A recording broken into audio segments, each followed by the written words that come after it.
There's no way a poor guy in work clothes like you can afford a car from here. Yeah, but even if you say that, I plan to buy one. Sorry, sir, all the cars just sold out. Go home already. The salesperson waved his hand dismissively, shooing me away. I see. That's how you treat customers.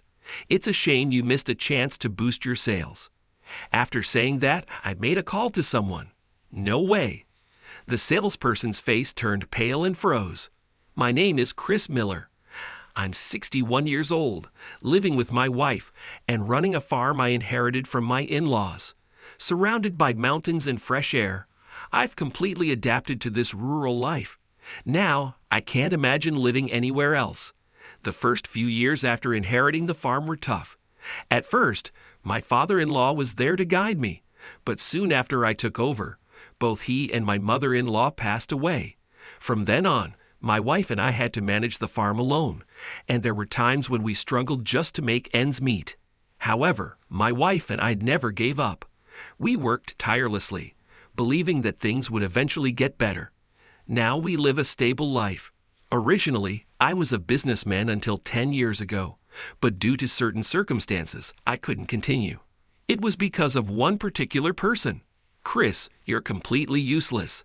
I had no idea a high school graduate could be this incompetent. It was my boss, Tom, who said this with a sarcastic smile. Tom is 5 years younger than me, but an elite who graduated from the top university in the U.S., he rose through the ranks faster than I did. As a high school graduate, it was tough for me to get promoted. I was never the type to aggressively seek promotions, so I remained a regular employee. I found more fulfillment in quietly handling the tasks everyone else disliked. Aren't you embarrassed to be ridiculed by someone younger than you? Well, I guess someone with just a high school diploma wouldn't have any pride. How do you manage to come to work every day in a company full of college graduates without any shame? Tom laughed obnoxiously as he said this. I endured daily mockery and insults from Tom, but I never talked back. It was true that I only had a high school diploma, and he was my boss. As a businessman, I believed I had to silently follow orders, no matter how unreasonable. One day, the manager called Tom with an extremely angry look. Hey, Tom, what is this? Making such a basic mistake? Do your job properly. When the manager shouted this, Tom immediately said, Manager, I wasn't in charge of that document. I had a sudden meeting yesterday and couldn't prepare it, so I asked Chris to do it. I couldn't believe my ears. I had no memory of Tom asking me to prepare any documents. Sorry.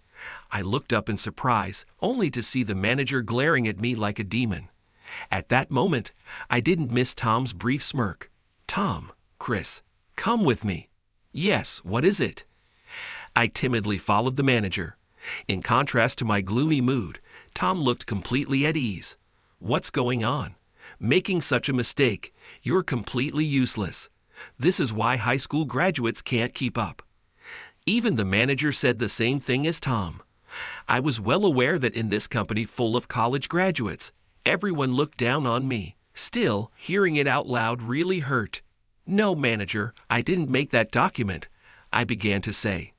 Manager, since that's the case, may I get back to work? Tom interrupted. Sure, go ahead. Chris, I'll leave it to you then. After that, I was scolded endlessly by the manager.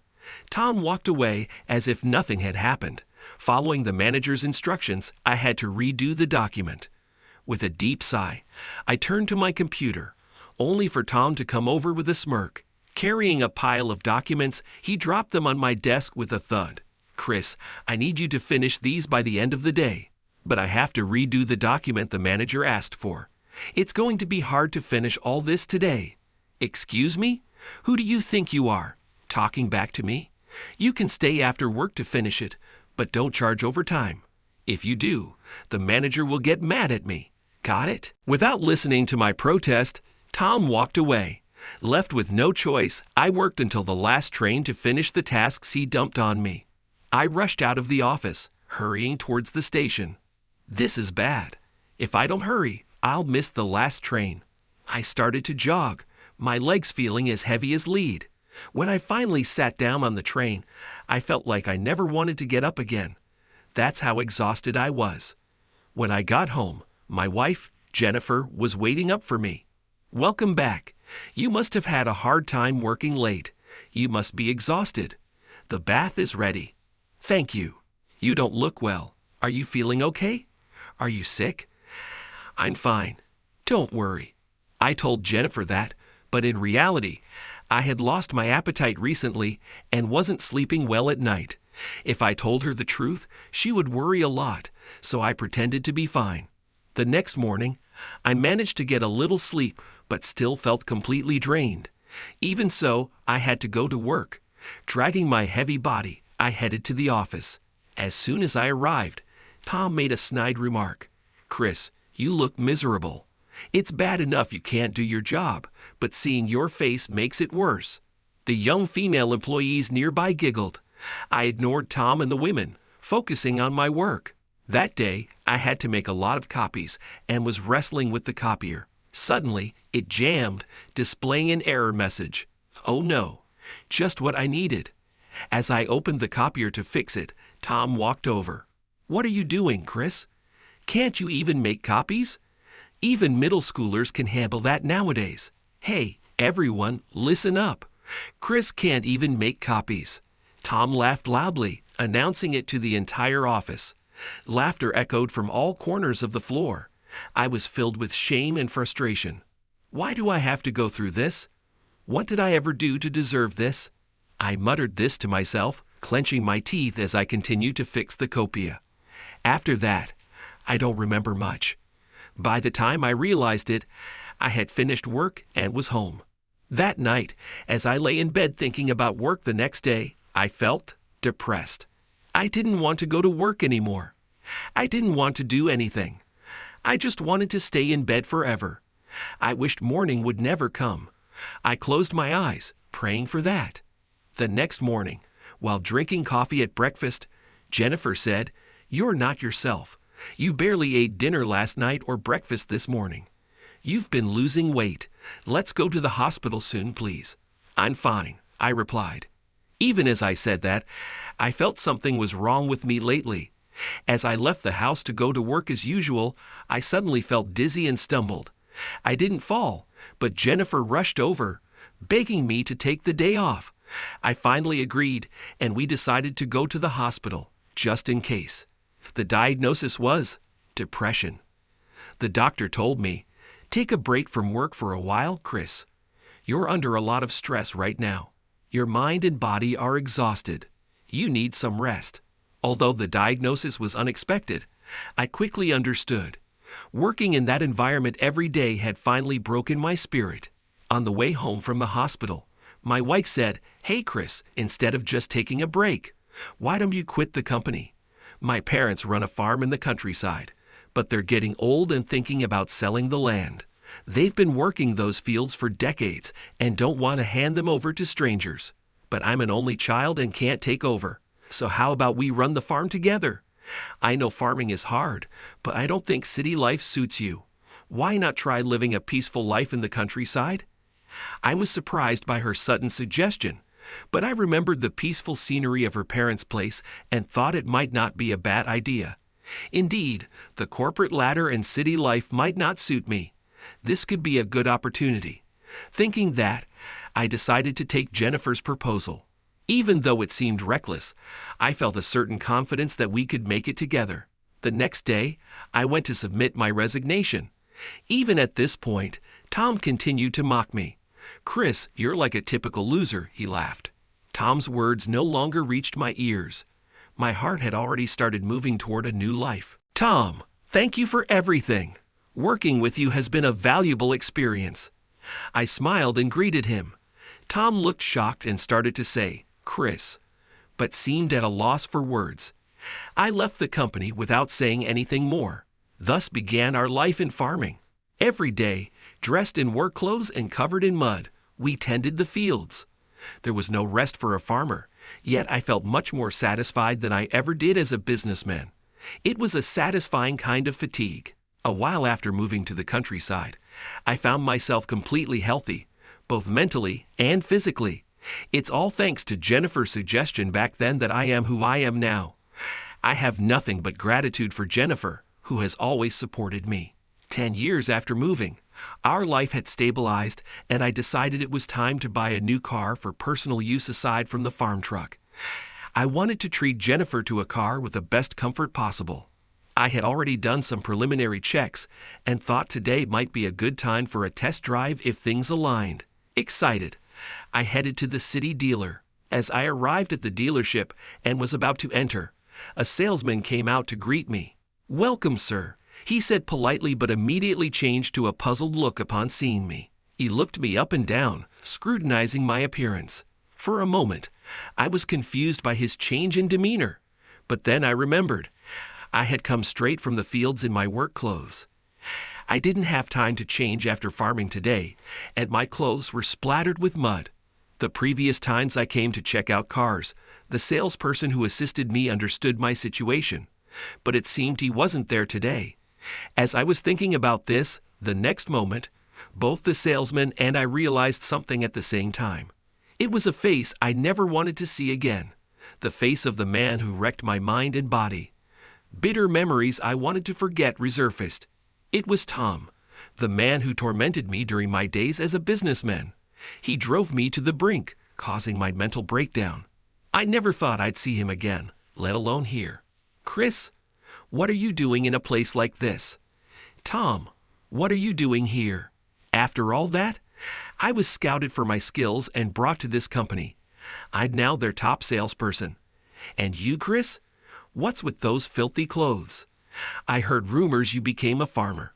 That's a perfect job for a lowly high school grad like you.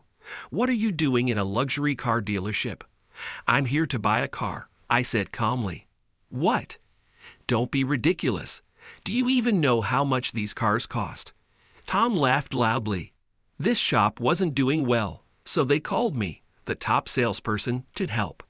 I've got a huge responsibility to boost sales. They rely on me a lot, but for someone like me, it's a piece of cake." Even without being asked, Tom went on and on about himself. Then he looked me up and down again, snorting in disdain. "A poor guy in work clothes like you could never afford a car here. Get out of here." "Yeah, but even if you say that, I plan to buy a car from here." When I said that again, Tom replied, "Sorry, sir. All the cars just sold out." He waved his hand dismissively, shooing me away. At that moment, I felt something snap inside me. I had tolerated everything he said before, but now he wasn't my boss. I was his customer. "Oh, really? I see. So that's how you treat customers?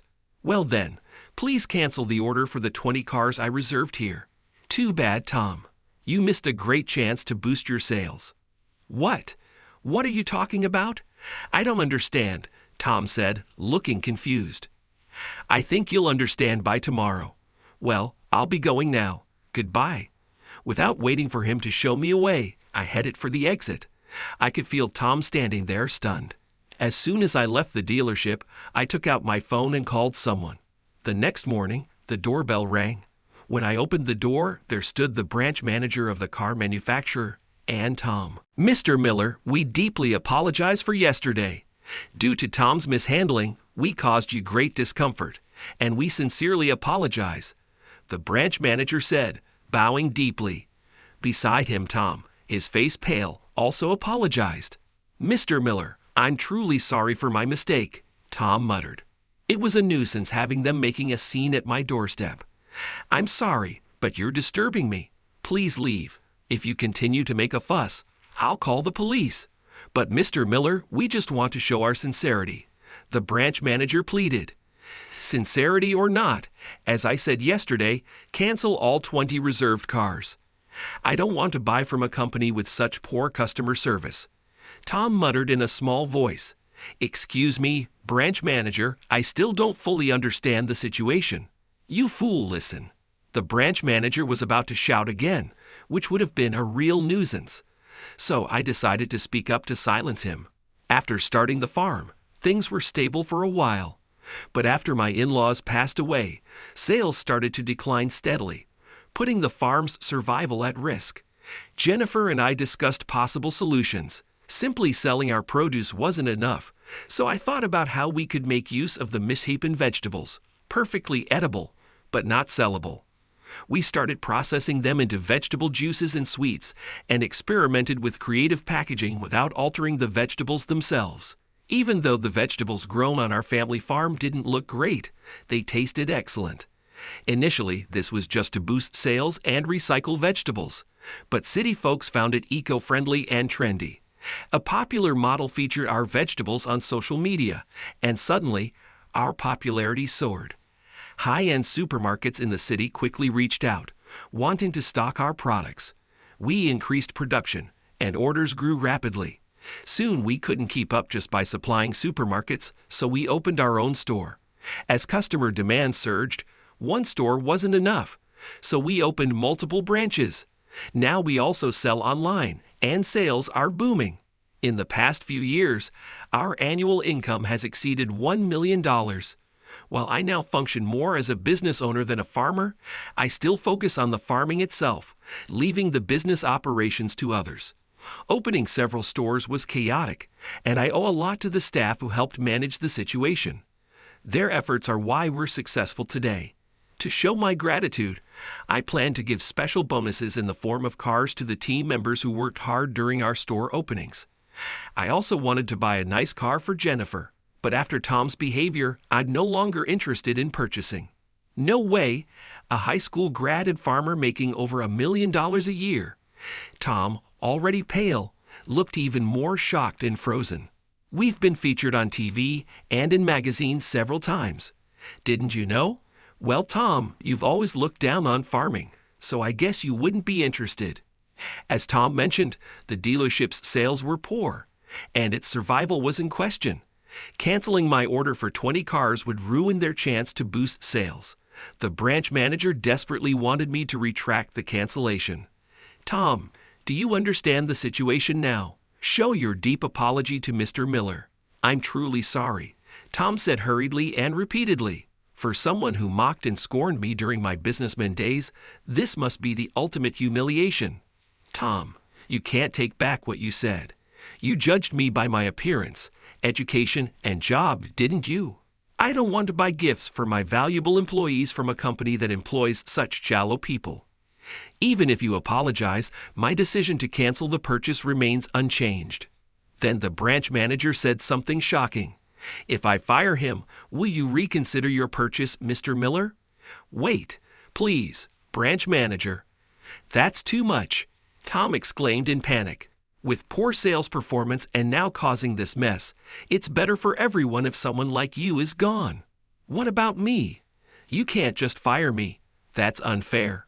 I'll sue you, Tom shouted, panicking at the branch manager's sudden words. However, the branch manager wasn't fazed. What are you talking about? Losing a valuable customer is a far greater loss for the company. Do as you wish. Not wanting to create more of a scene at my doorstep, I asked them to leave for the day. We agreed that the branch manager and I would discuss things further on another day. A few days later, the branch manager came to my house again, bringing a box of sweets. Mr. Miller, Tom has been terminated, he said right at the start. According to the branch manager, when they began investigating Tom for termination, they discovered he had been involved in a sexual harassment incident at his previous company and had resigned to take responsibility. He had told me he was headhunted, but that was a lie. He also claimed to be the top salesperson carrying the company's reputation, which was another lie. It seemed he wanted to impress me as much as possible. When the sexual harassment issue arose, the woman involved was about to sue him, but he managed to settle it with compensation. So when Tom threatened to sue the branch manager the other day, it was likely an empty threat, and he probably didn't have the financial means to do so anymore. Furthermore, due to this incident, his wife divorced him, and his family disowned him. Mr. Miller, I deeply apologize once again for the rudeness you experienced. Tom has been terminated, so please, could you reconsider your decision? I liked the car I planned to purchase, and I could see the branch manager's sincerity. With Tom gone, I decided to go ahead and buy the 20 cars as planned. After being fired, Tom struggled to find a new job. His pride made it difficult, as he kept seeking positions that matched his inflated self-image. One day, he came to my house apologizing. "Chris, please, I beg you. Can't you help me get my old job back? You're my only hope." "Tom, you're a college graduate and a capable person, right? You should be able to solve this yourself. As you said, I'm just a lowly high school graduate farmer. I can't help you." I dismissed him coldly. For a while, I had blamed Tom for everything, thinking that if it weren't for him, I wouldn't have had to leave my job and suffer so much. I had hated him for driving me to a mental breakdown and forcing me to leave a company I had worked at for years. But now, I no longer felt any hatred towards him. Instead, I felt pity for him. He was a shallow person who judged others solely based on appearance and education. Tom came to me several more times, pleading for help. "Enough is enough. You're disturbing me. If you come again, I'll call the police." After that, Tom never came to my house again. He ended up unable to hold a steady job, ran out of money, and is now living almost like a homeless person. One day, while doing day labor, he apparently dropped the lumber he was carrying. "Hey, what are you doing? You're completely useless. Don't mess with me, you low-educated guy. Don't you dare talk down to a college graduate like me." "What? A college grad? So what? Education means nothing here. You can't even carry a light piece of lumber properly. Are you even a man? Besides studying, what can you do?" "Well, good luck." Tom was laughed at by the other workers. What goes around comes around. Tom's scorn and mockery towards others had come back to haunt him. As for me, the employees were thrilled with the cars I purchased for them. Jennifer was also delighted with the car we bought for personal use. Seeing everyone so happy made me feel truly rewarded. It felt like all the hard work and effort had finally paid off. Seeing others smile makes me happier than anything else. "It's the first time I've ridden in such a comfortable car," Jennifer said excitedly. "Jennifer, thank you so much for everything. Let's go for a drive soon and have some good food," I said. Jennifer smiled and replied, "Yes, let's." Business is going well, and sales are steadily increasing. Next, we're brainstorming with all the employees to develop products that even kids who dislike vegetables will enjoy. I never dreamed that I would live such fulfilling days, feeling a sense of purpose in my work every day during my time as a businessman. I finally achieved a satisfying life. This success is thanks to the support of those around me. It's not something I accomplished alone. As a farmer, I am dedicated to growing delicious vegetables, but I also want my employees to enjoy their work. Drawing from my tough experiences as a businessman, I want to continue creating vegetables and a company that makes both the workers and consumers smile.